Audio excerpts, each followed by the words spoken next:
여러분, 스타벅스 커피숍 아시죠? 스타벅스 로고에는 이제 머리를 흩날리는 여인이 그려져 있는데, 그리스 로마 신화에 나오는 사이렌이라는 마녀입니다. 이 사이렌이라는 마녀는 노래와 연주 실력이 너무너무 탁월한데, 그 아름다운 솜씨를 하필이면 사람을 죽이는데 사용합니다. 사이렌은 지중해 한 섬에 살면서 감미로운 노래와 연주로 그곳을 지나가는 배 선원들을 유혹하고, 유혹에 빠져서 다가오는 사람들을 죽음에 빠뜨립니다. 신화에 의하면 오디세이라는 사람이 그 섬을 통과합니다. 오디세이는 부하 선원들의 귀를 밀랍으로 완전히 막아버려서 사이렌의 노랫소리를 듣지 못하도록 만듭니다. 노랫소리가 들리질 않으니까 유혹에 빠질 가능성 자체가 없겠죠. 그리고 자신은 귀를 막지 않은 채 돛대의 기둥에 자기를 묶도록 명하면서 자신이 어떤 말을 하고 어떤 행동을 하건 절대 나를 풀어서는 안 된다 명령을 내립니다. 자, 이 배가 사이렌의 섬 근처에 이르자 사이렌은 아름다운 노래를 부릅니다.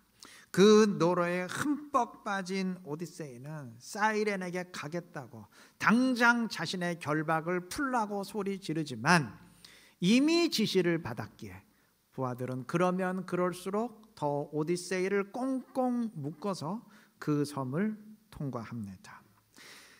자, 이 신화의 이야기에서 오디세이가 사이렌의 유혹을 통과한 두 가지 방법은 우리가 사단의 유혹을 물리치는 데 응용될 수 있습니다.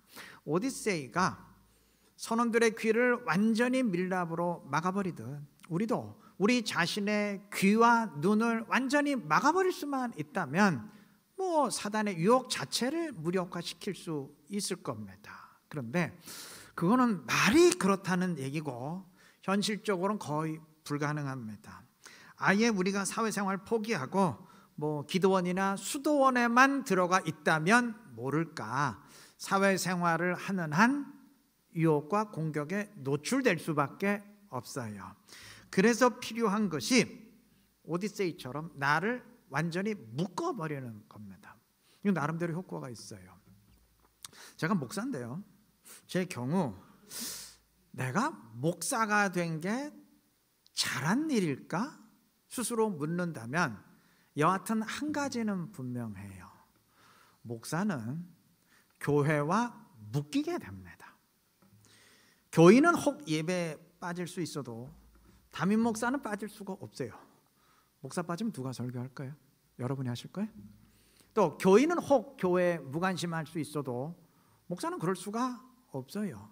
그러니까 열정이 있건 없건 여하튼 목사는 목사가 된 이상 교회와 묶이고 신앙생활과 묶일 수밖에 없어요. 하지 않을래 않을 수가 없어요.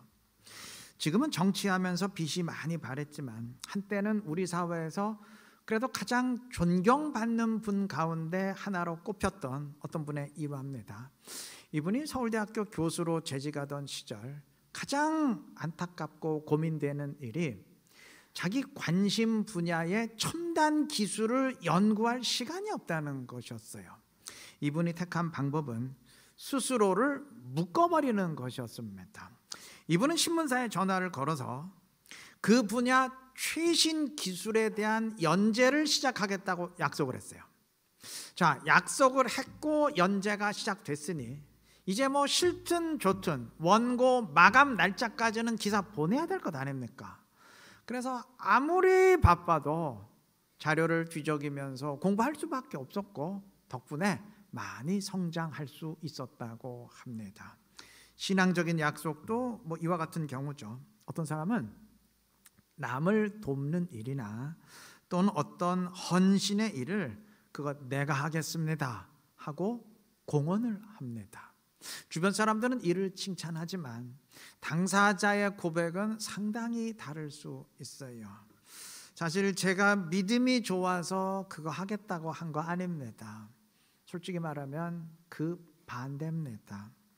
다른 사람들은 자기 믿음으로 그 정도 할 수 있지만 저는 제 믿음으로는 그거 절대 못합니다. 그래서 공언한 겁니다. 공개적으로 약속을 했으니 이제 뭐 안 할 수가 없지 않습니까? 무슨 의미인지 아시겠죠? 그러니까 자기의 말에 자기를 스스로 묶어버린 것이죠. 저는 이러한 의미에서 성도가 교회 봉사의 책임을 맡고 또 셀에 속하는 것이 나름 의미 있다고 생각합니다. 일부러라도 봉사의 책임을 맡으면 그 책임 때문에라도 안 할 수가 없잖아요. 그렇죠? 예배 빠지고 싶은데 대표 기도 순서를 맡았어요. 그럼 어쨌든 나올 수밖에 없잖아요. 묶어버리는 것이죠. 또 혼자 신앙생활하면 뭐 영적 슬럼프가 찾아왔을 때 뭐 내 마음대로 나태할 수 있지만 셀에 속해서 함께 신앙생활하면 그 다른 사람들과 엮여 있는 관계 때문에 또 셀원들에게 실망을 줄 수는 없다라는 마음 때문에라도 하게 되지 않겠어요? 최소한 하는데 도움이 되지 않겠습니까? 예, 나름 효과가 있어요. 자, 그런데 지금 말씀드린 것처럼 교회의 제도에 나를 묶고 또 다른 사람들과의 관계에 나를 묶는 것도 물론 효과가 있지만 이보다 훨씬 더 강력한 방법이 있습니다. 우리가 우리 자신을 반드시 묶어야 될 대상이 있습니다. 다들 좀 눈치채셨나요? 사도행전 20장 22절에서 사도 바울은 말합니다. 보라, 이제 나는 성령에 매여 예루살렘으로 가는데, 여기 성령에 매여, 성령에 묶여라고 했습니다. 맞아요. 우리는 성령 하나님께 묶여야 됩니다. 나를 하나님과 묶어야 됩니다. 주님은 요한복음 14장 20절에서 그날에는 너희가 내 안에 내가 너희 안에 있는 것을 너희가 알리라 하셨는데, 이렇게 주님과 연합하고 하나 되는 것이 곧 주님께 묶이는 것 아니겠습니까? 같은 말이에요.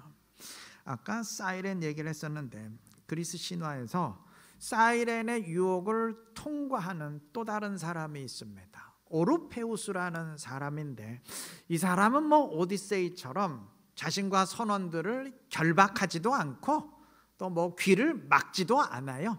사이렌의 노래 듣고 싶으면 뭐 다 들어라, 이런 식이에요. 그 대신 이 사람은 스스로 하프를 연주하는데 오르페우스는 하프의 명인입니다. 그의 하프 소리가 워낙 아름답고 감미롭다 보니까 아무리 사이렌이 노래를 불러도 그 소리에는 전혀 선원들이 귀를 기울이지 않았어요. 그래서 무사히 통과합니다. 저는 이 이야기에서 사이렌의 노래를 사단의 유혹에 비유하고 오르페우스의 하프 소리를 성령의 소리에 비유하고 싶습니다. 우리가 성령에 묶이고 하나님께 결박, 하나님께 매이고 하나 되면 아무리 사단이 유혹해도 사단의 소리가 들리기는 들리는데 귀에 들어오지 않아요. 사단의 소리보다 훨씬 더 아름답고 감미롭고 강력한 성령의 소리가 들리기 때문입니다. 사단은 죄 짓는 길을 아주 즐겁게 만들어 놓았습니다. 사단은 그것을 무기로 유혹합니다. 그런데 성령 하나님과 묶인 사람은 사단이 제공하는 것보다 뭐 100배, 1000배 강력한 하나님 나라의 기쁨을 누리게 됩니다. 이게 가장 확실한 방법이에요. 이게 그 어떤 사단의 유혹도 이기고 신앙생활에서 승리하는 가장 확실한 방법입니다. 여러분, 앞전에 이제 교회 제도에 묶이고 사람들과의 관계에 묶인다 그랬는데, 그렇게 묶이는 것이나 성령 하나님께 묶이는 것이나 뭐 묶인다는 점에선 같아요. 그런데 제도에 묶이고 사람과의 관계에 묶이면 그것 때문에라도 뭐 억지로라도 하게 된다는 나름대로 효과는 있지만, 성령 하나님께 묶이면 의무감에서 억지로 하는 게 아니고 다른 사람과의 관계 때문에 체면 때문에 하는 게 아니고 자원하는 심령으로 은혜에 이끌려서 기쁨으로 하게 됩니다. 그게 가장 확실하지 않겠습니까? 그러하기에 교회는 물론 교인들이 교회의 제도와 묶이고 셀에 묶이고 프로그램에 묶이도록 인도해야 되겠지만 궁극적으로는 성령 하나님께 묶이도록 이끌어야 할 것입니다. 오늘 읽은 디모데전서 본문은 교회를 하나님의 집이라 말하고 이어서 하나님의 교회라 말합니다. 인간의 교회가 아니고 하나님의 교회라 했습니다. 맞아요. 교회는 사람만 모인 단체가 아니라 하나님이 거하시고 운행하시는 하나님의 교회입니다. 그래서 교회에 들어온 사람들이 여기는 하나님이 운행하시다 보니까 사람에게 묶이고 제도만 묶이는 게 아니라 성령 하나님께 묶일 수 있도록 이끌어야 됩니다. 그게 진정한 하나님의 공동체입니다. 우리 이루는 교회 그런 교회 되어야 하지 않겠습니까? 교회와 묶이고 셀과 묶이고 성도들과 묶이시되 근본적으로 우리 교회 가운데 임재하시고 운행하시는 하나님께 묶이시기를 바랍니다. 성령께 사로잡히시기를 바랍니다. 그래서 성령 하나님과 늘 동행하면서 주님의 기쁨이 되고 인간의 뜻이 아니라 하나님의 뜻을, 주님의 뜻을 이루어갈 수 있는 지혜롭고 신실한 우리 이루는 게 모든 성도님들 되시기를 바랍니다. 본문 다시 보시면 이 집은 살아계신 하나님의 교회요라고 했습니다. 여기 살아계신 하나님이라고 했습니다. 교회는 죽은 하나님의 교회가 아니고 살아계신 하나님의 교회인 줄로 믿습니다. 교회는 기념관이나 박물관이 아니에요. 예전에 계셨던 하나님을 기억하고 추억하는 곳이 아닙니다. 교회는 지금 살아계셔서 역사하시는 하나님과 함께하는 공동체입니다. 여러분, 집과 숙박업소는 다르죠.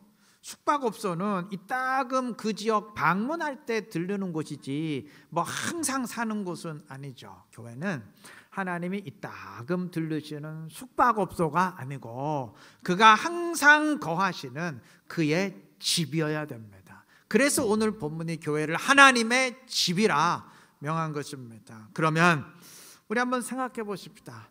우리 이루는 교회는 하나님이 거하시나요? 자, 교회에 하나님이 계신다고 할 때 뭐 크게 두 가지 의미로 해석될 수 있습니다. 첫째, 하나님은 온 우주 어디에도 계시기에 이 교회도 계신다. 뭐 그런 의미일 수 있어요. 그 뭐 틀린 말은 아니지만 그런 의미에서라면 교회에 하나님이 계시다는 사실은 뭐 하등 내세울 게 될 수 없습니다. 뭐 그런 식이라면 하나님은 저 화장실에도 계시고 길거리에도 계시고 술집에도 계시고 뭐 싸움질하는 곳에도 다 계시는데 그걸 뭐 우리가 자부할 수 있겠습니까?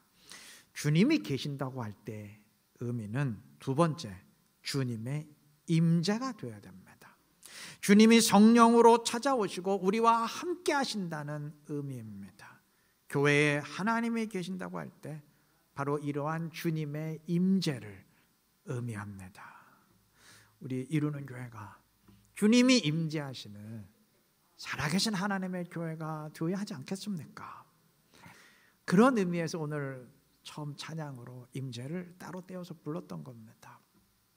명심할 것은 언제부터인가 이 땅의 교인들이 임재와 감동을 같은 말로 또는 임재와 감격을 뭐 거의 같은 말로 사용하게 된 것 같은데 여러분, 임재와 감동은 다른 말입니다.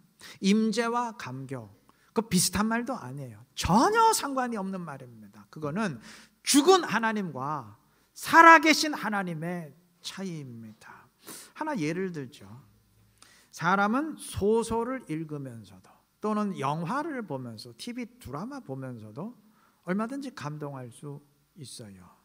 근데 소설은 말 그대로 픽션, 지어낸 얘기, 가짜이지 진짜는 아닙니다. 그 소설 속의 인물들 진짜 살아있는 사람들 아니에요. 그냥 지어낸 인물, 죽은 인물들이에요. 그런데 그런 죽은 인물들을 통해서도 소설을 통해서도 얼마든지 감동할 수 있어요. 또는 나라를 위해 생명을 바친 역사적인 위인의 이야기에도 감동할 수 있습니다. 그 역사적 위인 지금 살아있지 않습니다. 이미 죽었습니다.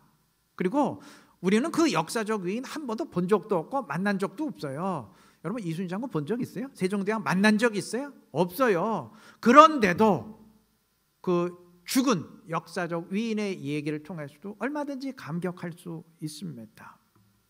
마찬가지로 전혀 주님을 만나지 않는 사람도 얼마든지 주님에 대해서 감동하고 감격할 수 있어요.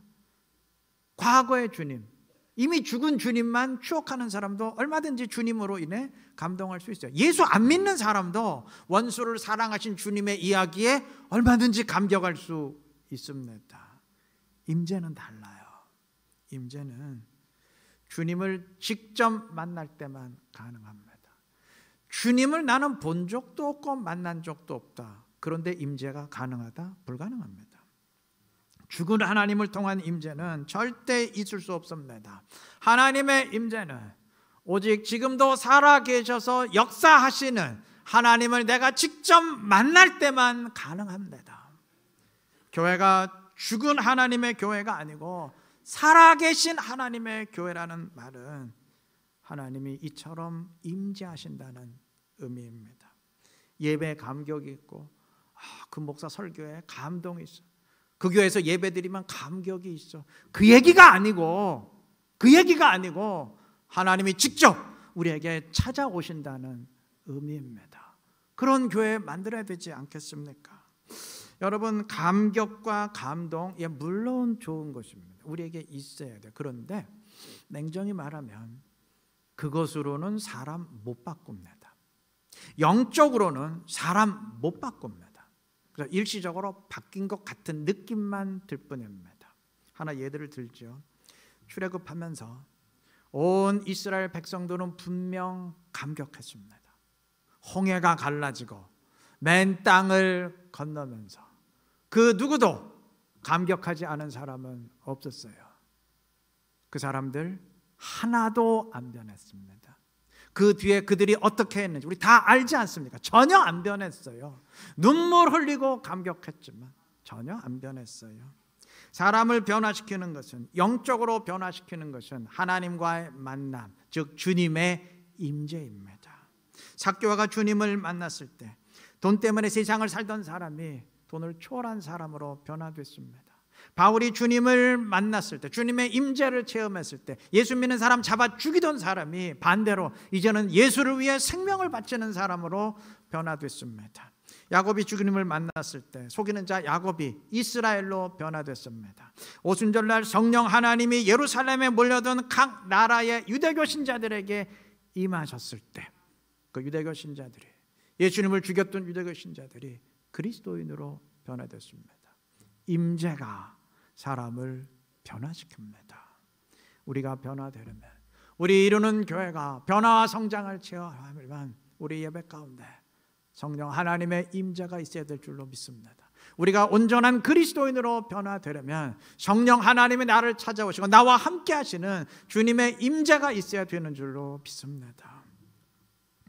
하나님은 바로 그러한 사람을 통해, 다시 말해 하나님이 임재하는 사람을 통해, 그리고 그러한 교회를 통해서 일을 이루시고 역사하십니다.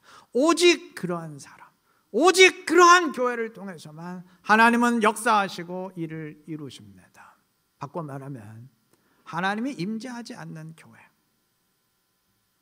온갖 프로그램은 다 있지만 주님이 직접 찾아오지 않는 교회를 통해서는 주님 일하시지 않습니다.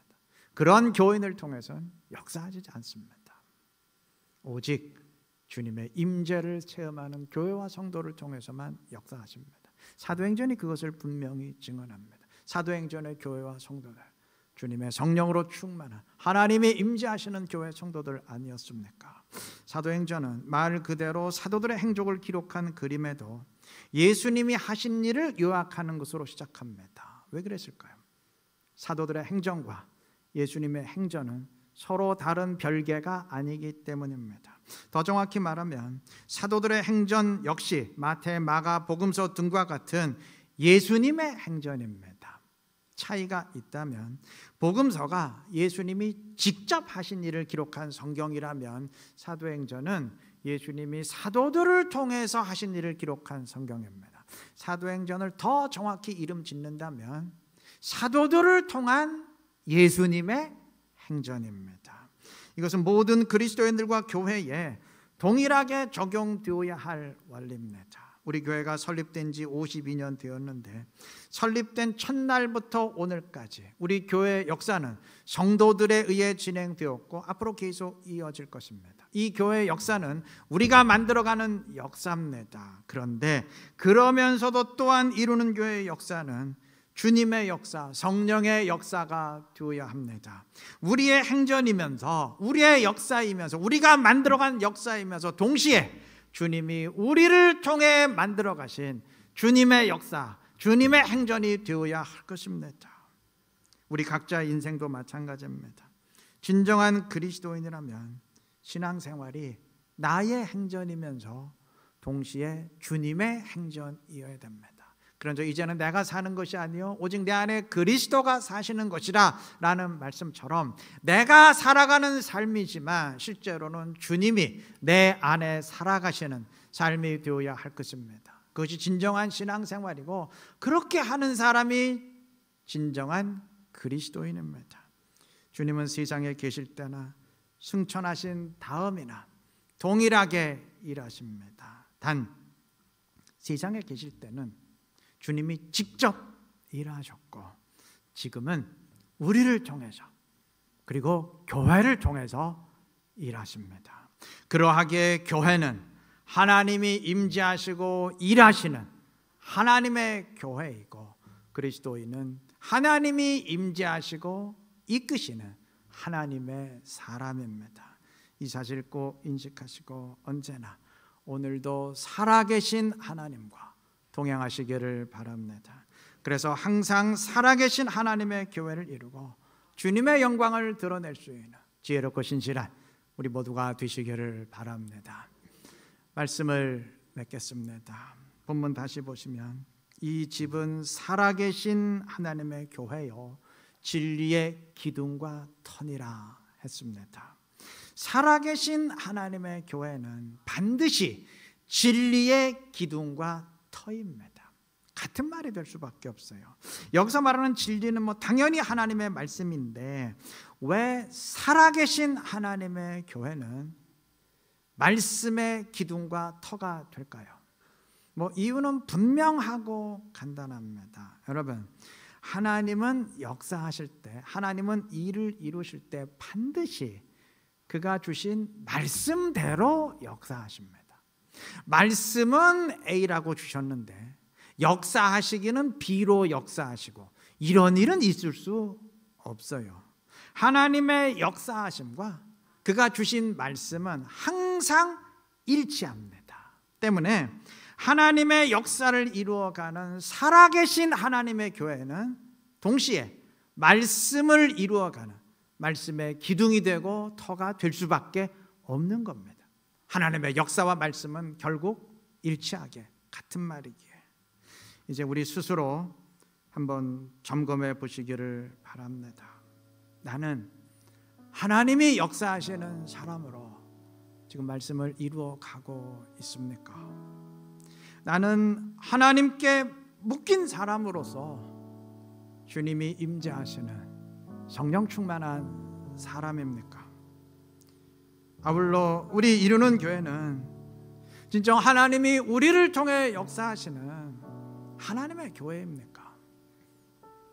감동이 있고 감격은 있는데 그러나 정작 하나님은 빠지고 우리끼리만 모인 인간의 단체는 아닐까요?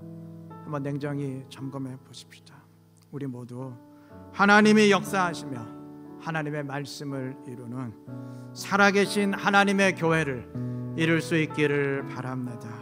그래서 우리를 통해 역사하시는 하나님으로 인해서 주님의 말씀을 성취하고 그의 영광을 드러내는 지혜롭고 신실한 우리 모두가 되시기를, 우리 이루는 게 모든 성도님 되시기를 그리스도의 이름으로 축원합니다.